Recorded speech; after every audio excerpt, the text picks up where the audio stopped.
Do you ever find yourself ruminating, vacillating, and obsessively thinking about a challenge that has you buried in indecision?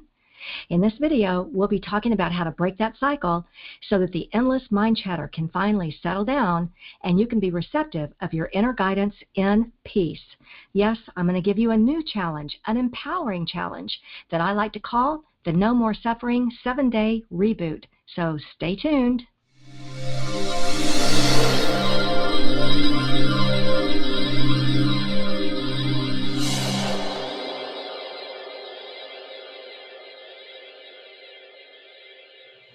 Well, hi there and welcome. My name is Remy, like Do-Re-Mi. I'm a best-selling author and creator of the Get Unstuck Revolution.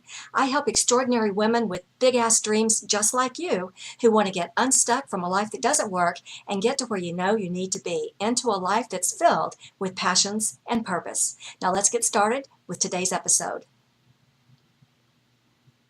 Okay, let me jump off the screen here and switch over to my laptop. Today, we're talking about how to quieten down monkey mind, how to navigate and turn off the intrusive thoughts that can sometimes make us crazy.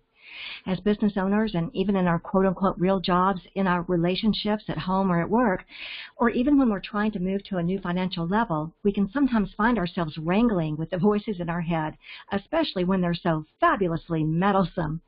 Sometimes we're just in an overwhelming challenge going over all the possibilities for which direction we should take, and none of them seem viable. In this episode, we'll be talking about the mind chatter of ego and how it's there to protect us from our deepest, darkest fears. We'll be going over 4 quick start tools for overcoming obsessive thoughts, and we'll also go over the details for the No More Suffering 7-Day Reboot. Yes, we're talking about how to find your hidden power when you want to transform challenges into successes.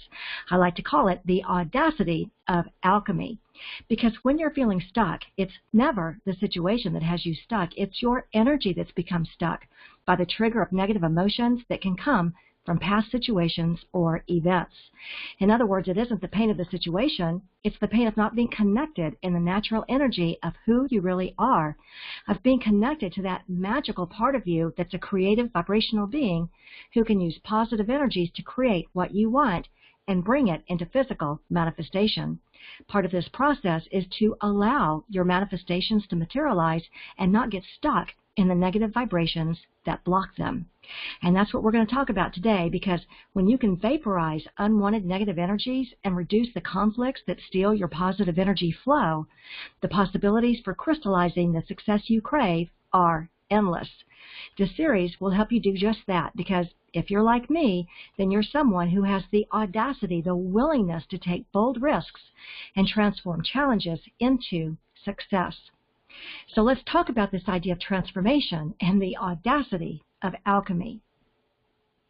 When we need to turn off monkey mind and all the intrusive thoughts that can make us crazy, it seems like the more we think about calming down our mind, the more active it gets. But our higher self doesn't like the chitter-chatter and only wants us to connect with positive energies.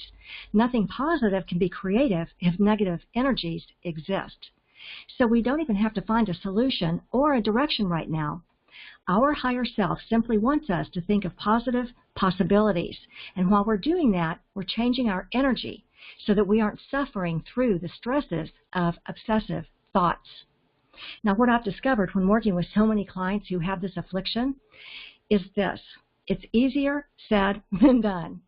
My clients often get the idea intellectually, but putting it into motion becomes nearly impossible. This is because the ego mind, or the negative mind, is trying to protect us from our deepest, darkest fears, so it literally starts screaming inside our head. Now, when I was growing up, too many years ago that I like to count, my mom raised monkeys. She had capuchin monkeys and squirrel monkeys and spider monkeys, and their bedroom was right next door to my bedroom. And they had a window that led out to this huge, oversized backyard cage. I think they had as much square footage outside as we had inside. But my point is, I was very close to all their monkey antics.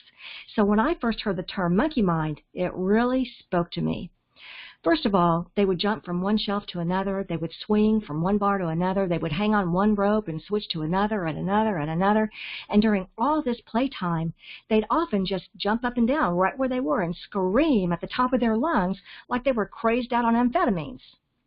So monkey mind can be very active and very distracting, and the negative thoughts that it thrives on is what causes us so much suffering. Our higher self doesn't want all the chitter-chatter, but wants us to focus on positive energies. Well, that can be nearly impossible when monkey mind is having a play date inside our head. But like I say, we often get this idea intellectually, but putting it into motion becomes nearly impossible. So what can we do? One technique that I use is a 7-day challenge, and I like to call it the No More Suffering 7-Day Reboot, because it isn't the situation we're in that's causing our suffering. It's our thoughts about it that causes our suffering. It's our thoughts that are playing on the monkey bars that are causing our suffering. But if we say that we're going to drop all negative thoughts, well, that takes an awful lot of practice and discipline. It isn't impossible, but this 7-day reboot makes it a whole lot easier. Now, the reason I do this for 7 days is simple, really.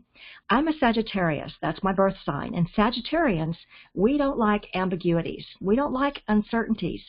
We generally don't have a lot of patience, and to sit and allow something to unfold, oh, it can be terribly uncomfortable.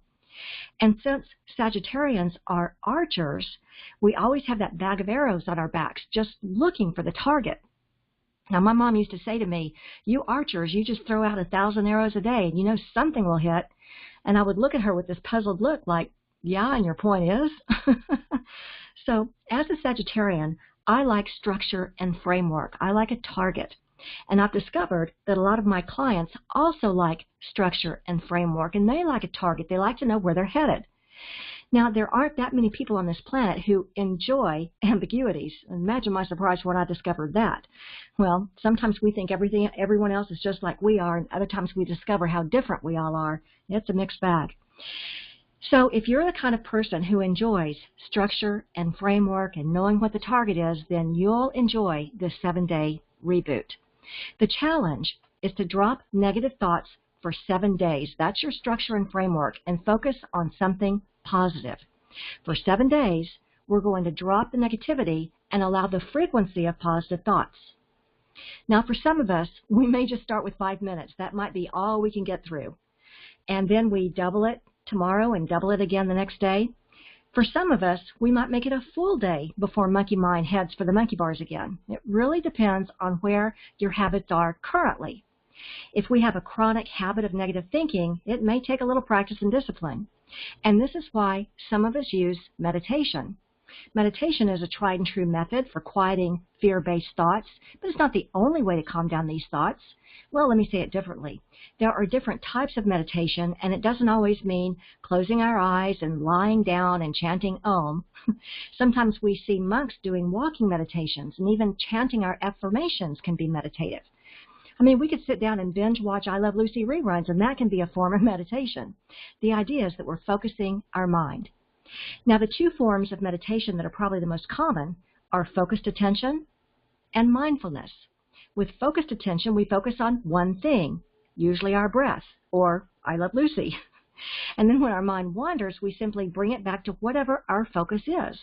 And I think this is where affirmations can fall short. We can end up reciting these affirmations while we think about our kids and the bills and our meeting tomorrow morning, and we aren't really focused.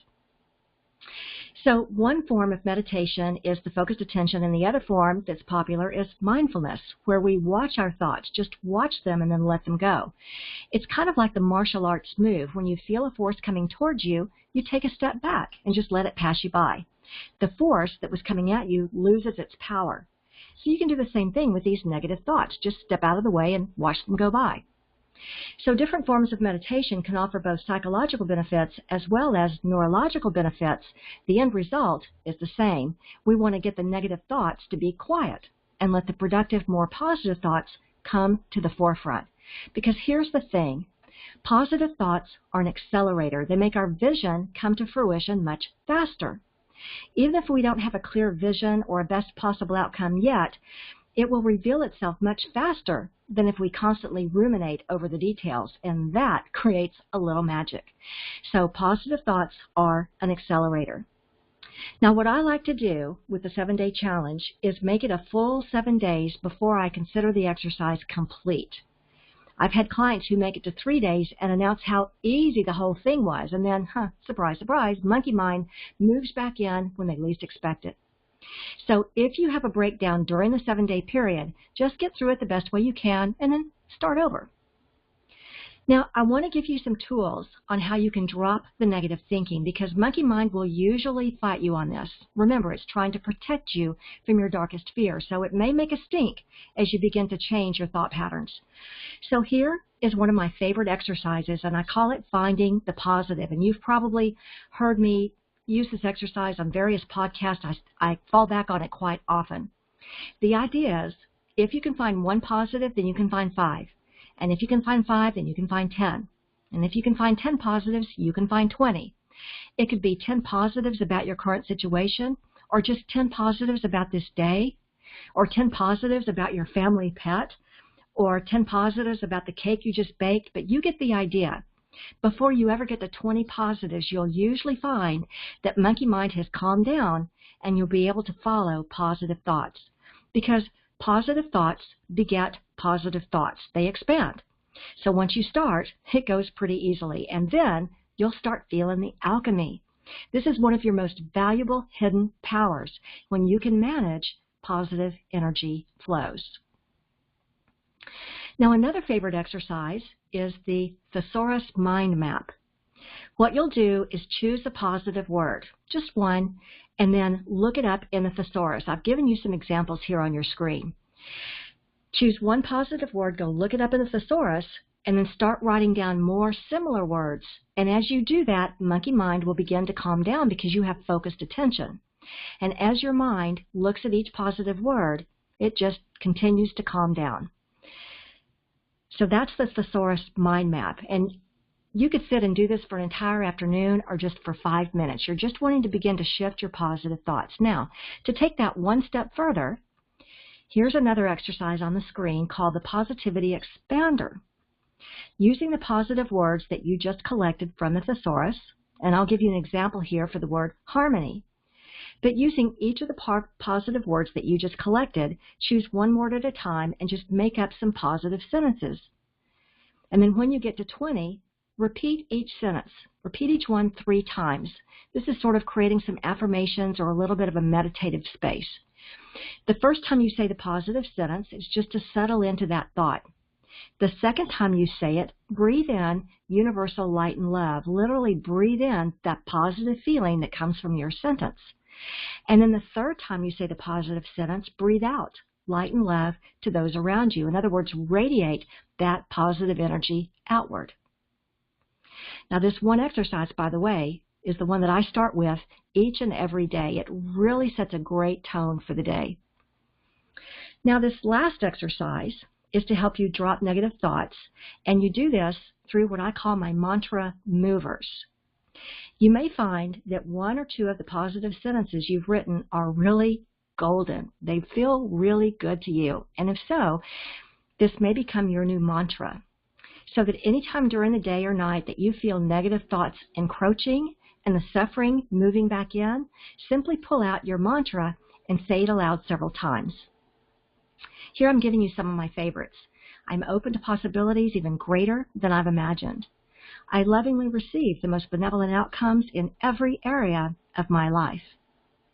Universal energies are conspiring in the background to help manifest my deepest desires. And one of my favorites, life is unfolding just beautifully. Now, these all came out of the exercises that I've given you. Finding the positive, my thesaurus mind maps, and my positivity expanders. These mantras really do help get the positive energy moving. And that's why I call these my mantra movers. So, for 7 days, no negative thoughts. Just focus on more positive things. And by the way, be sure that these positive sentences or these mantras that you write down have no contradictory thoughts to them. In other words, if you feel like you're in a financial crunch and you write down massive amounts of money are coming to me now and your BS meter goes off, then you'll have counter thoughts that will be counterproductive. So if you can find a way to have positive sentences that have no counterintention and no contradiction, it'll close up the gap.